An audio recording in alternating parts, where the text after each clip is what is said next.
Hola, buen día. Nuestro invitado para esta primera parte es Carlos Amarante, aspirante a la candidatura presidencial del PLD. Se supone que ustedes deben saber eso. Buenos días y bienvenido. Muy buenos días. El aroma y el sabor inconfundible para Carlos y Jaime Tomás.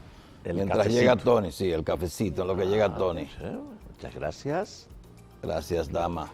Gracias, gracias. Santo Domingo, sabor que empieza en el aroma. No se despierta, Jaime, realmente hasta que uno no se toma su cafecito. No, sí, eso es una costumbre muy, Sí, muy nuestra. Así es. Y no solo, y ya no solo nuestra, el café es un es commodity universal, que es ya de los números, si no está en número, sí creo que está en número 1 como producto de consumo mundial. es que Y sin embargo en nuestro país estamos produciendo pequeños predios de café, hemos perdido la capacidad de exportar, importamos café en la mayoría de los casos. Porque en algún momento, Jaime, la broca del café no fue tratada debidamente y eso acabó con los cafetales. Se importaron Otras variedades. Sí. Recuerdo que entró con fuerza el caturra, que es una mata pequeña. Esa fue para que reforestar montañas. Tú la ves sobre todo camino a Constanza. grandes plantaciones, camino a Constanza.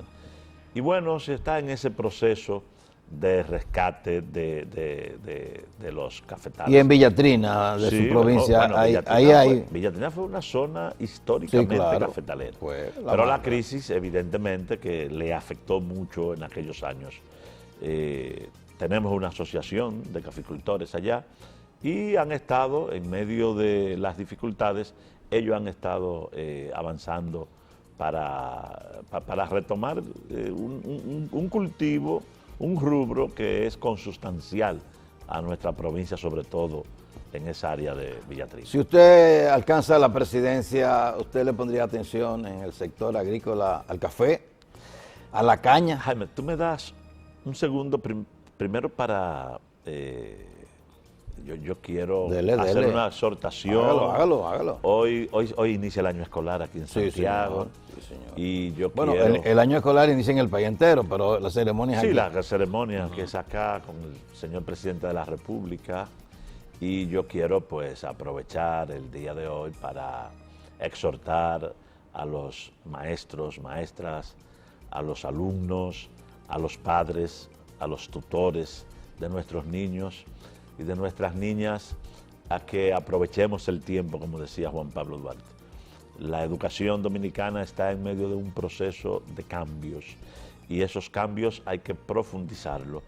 La educación es la base de cualquier desarrollo futuro posible y hay que aprovechar este impulso, esta revolución educativa que impulsa el presidente Danilo Medina y que yo me siento orgulloso de haber sido durante 3 años el brazo ejecutor de esa revolución educativa, impulsarla, consolidarla, los maestros, el sindicato, buscar... Ese sindicato siempre, hay que destruirlo. No hay que destruirlo. ¿Y qué hay que hacer con No hay eso? que destruirlo porque estamos en una democracia y los trabajadores, los trabajadores tienen derecho a sindicalizarse. Lo que sí debe de prevalecer es la sensatez, el espíritu de diálogo, porque la búsqueda del bienestar, que es lo que hace cualquier sindicato en toda parte del mundo, no debe de chocar, de colidir con el objetivo supremo de la educación, que es proteger, educar a nuestros niños y a nuestras niñas. Estaban protestando la ADP porque la ADP está apañando a profesores que no calificaron, que no pudieron pasar un examen. Y entonces... Sí, bueno, los concursos deben ser una práctica, es legal, están previstos en la ley de educación. Durante años el ministro daba un decretazo ahí adentro y nombraba a los maestros. Yo recuerdo que cuando me tocó hice del concurso una práctica. En mi gestión se hicieron 3 concursos y pasaron en esos 3 concursos 16,000 maestros. Lamentablemente vemos el caso de muchos muchachos que se frustran cuando van a los exámenes porque simple y llanamente no tienen las competencias para poder superar airosamente el examen. ¿Quién tiene la culpa? ¿El Ministerio de Educación? No. ¿El examen? No. ¿El muchacho? No. La culpa reside en nuestras universidades, que no están formando al docente del siglo XXI. Yo insistí mucho en eso al extremo, mi querido Jaime y amigos televidentes, que en diciembre del año 2015 llevé al Consejo Nacional de Educación los perfiles del docente que necesita la escuela dominicana. Porque te vas a las universidades y coges el currículum y entonces tú ves una serie de materias, una serie de rellenos y tú dices, ¿para qué le enseñan esto a estos muchachos? Esto no le va a ser útil. Y entonces, donde hay que fortalecer la formación, matemáticas, ciencias, lengua española, entonces tú ves graves deficiencias. Y le dijimos nosotros al Ministerio de Educación Superior, que es quien supervisa y modera todo este tema de la educación superior universitaria, le dijimos al ministerio, miren, estos son los perfiles del docente que necesitan nuestros niños y nuestras niñas. Ustedes tienen que pedirle a la universidad que enseñen en base a ese perfil si queremos avanzar en la calidad, porque resulta que cuando vamos a las pruebas internacionales, aquí sobre todo en América Latina, estamos ocupando los últimos lugares en matemáticas, en ciencias y en lectoescritura. Pero a veces quedamos encima de Guatemala y de Honduras, a veces. Y eso, con el esfuerzo que estamos haciendo, tenemos que sincronizar la política educativa en el Ministerio de Educación, pero también el tema de que el Ministerio de Educación Superior cumpla su rol, supervisando a las universidades y haciendo que las universidades enseñen a los muchachos que estudian educación lo que necesita el alumno en la escuela. Y en ese estamos.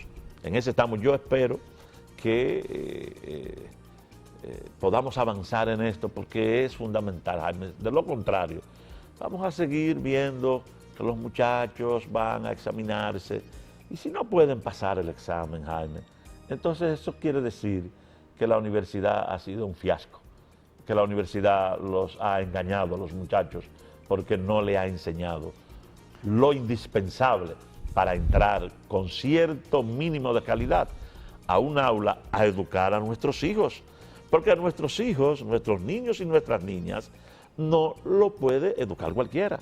Tiene que ser una gente con un mínimo de formación. Y claro, durante el proceso ya de su vida como docente, pues crecerá como profesional. El problema es de actitud, porque el examen fundamentalmente se trató de la actitud del futuro profesor, de su capacidad para interrelacionarse con el niño.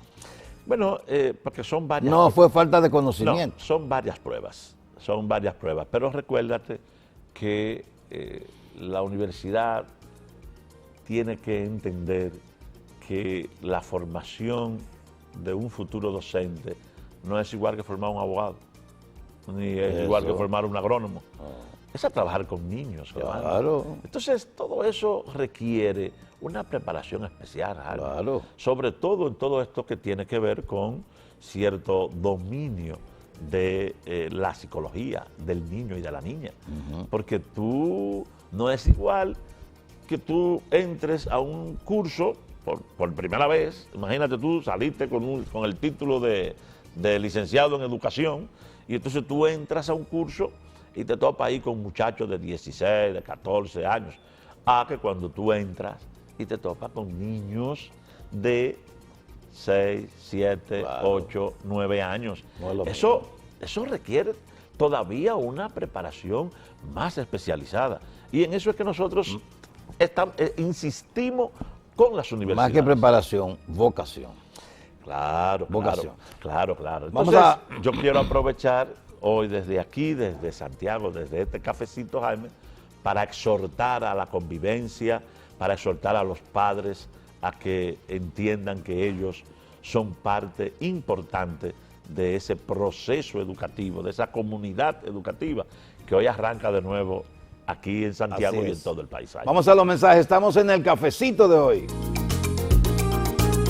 Rodríguez al cafecito y una pregunta para cerrar ya el tema de las escuelas al exministro. ¿Por qué nunca se ha pensado edificar planteles escolares en torno de clase media, en sectores de clase media? Supiera, Jaime, que en el proceso que a mí me tocó desarrollar en el Ministerio de Educación, en algún momento nos planteamos esa posibilidad. El tema es que teníamos una prioridad. Recuérdate que la jornada extendida es tú coger una escuela que tiene 2 tandas y volverla a una. Por tanto, tú tienes que hacer una escuela al lado de esa o cerca de esa para que una parte de los muchachos, los que están en la tarde o los que están en la mañana, se vayan a su otra escuela y también recibir a los nuevos estudiantes, a los estudiantes de nuevo ingreso. Pero en algún momento pensamos en construir algunas, solo que se dificultó un poco por el tema de los terrenos. Son muy costosos en los enclaves de clase media. Incluso en los barrios más densamente poblados, en la capital y en Santiago, tenemos algunos retrasos porque te voy a dar el ejemplo de la escuela de Capotillo, que me tocó a mí construirla. Tuvimos mucha presión de los grupos populares, de las organizaciones comunitarias y del presidente de la República, que siempre me decía, yo quiero la escuela en Capotillo. Tuvimos comprado manzanas para hacer la escuela y aquello costó un dineral, porque una casita donde vive una persona, no es que tú vayas a la tasa y dices, no, vale 10. Ahí hay que yo tengo 30 años viviendo aquí, yo tengo 50 años viviendo aquí. O sea, hay un valor emocional, ¿verdad?, afectivo de la persona, que te dice, bueno, si tú quieres, yo te la doy, pero por tanto. Entonces, muy costoso eso. Pero evidentemente de que lo ideal sería que nosotros en algún momento, eso cuesta mucho dinero, pero en algún momento podamos unificar todo el sistema educativo, que la escuela privada sea algo para aquellas personas que definitivamente no quieren que sus muchachos vayan a una escuela pública, pero que la escuela pública se caracterice por, al igual que el sistema de salud, como sucede en los países desarrollados, que lo público es lo mejor, lo otro es accesorio, un complemento. Pero la alianza estratégica con la Iglesia Católica le ha dado la oportunidad de tener planteles escolares en áreas urbanas, en áreas céntricas. Sí, claro. Con mucho espacio. Sí, claro.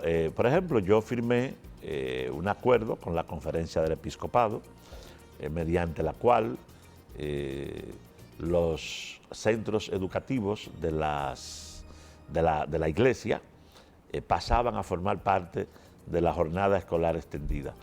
Solamente le pusimos una condición a los colegios católicos. Ellos cobraban no era prácticamente una cuota matrícula, simbólica. Una cuota, sí, porque tenían que comprar el material gastable, hay que pagar la luz, el agua, etcétera.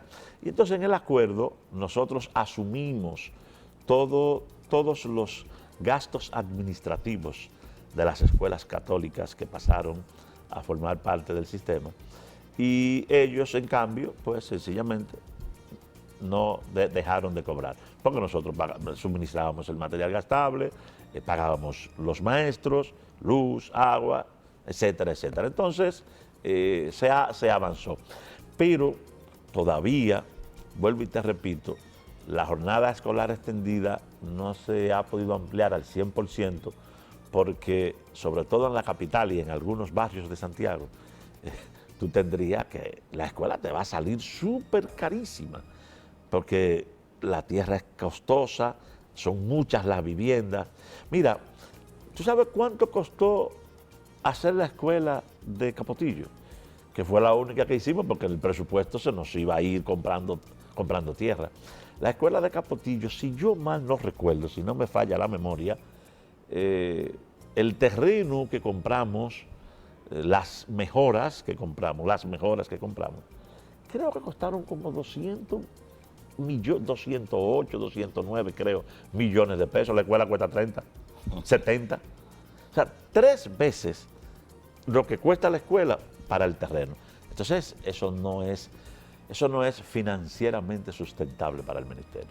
Ese es un tema que complica, pero que en algún momento hay que resolver de alguna manera, porque tú no puedes tener todos los muchachos en jornada escolar extendida y entonces algunos enclaves en barrios populares que no están en jornada extendida. Ese es un tema que vamos a colocar unos mensajes para estar conversando ya de política con el tiempo que nos resta con Carlos Amarante.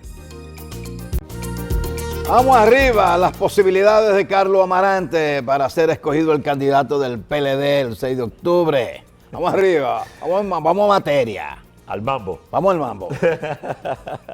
¿Cuáles son las posibilidades? Tony, nosotros hemos estado trabajando intensamente en nuestro proyecto político y sentimos que estamos haciendo una conexión con la gente. Somos un candidato de propuestas. Siempre me he caracterizado por decirle al país para qué quiero ser presidente. No es un capricho, no es buscando fama que ando, no es buscando ser importante.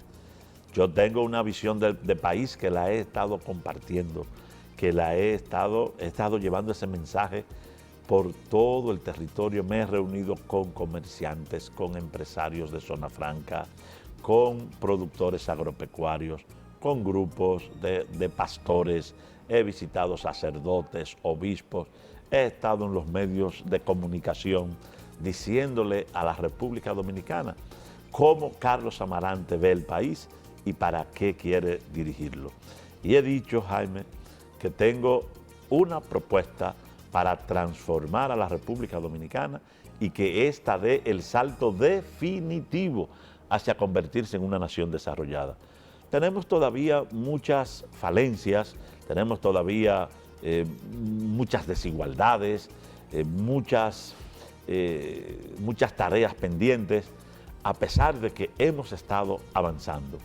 Pero no todo podrá hacerlo nuestro querido presidente Danilo Medina.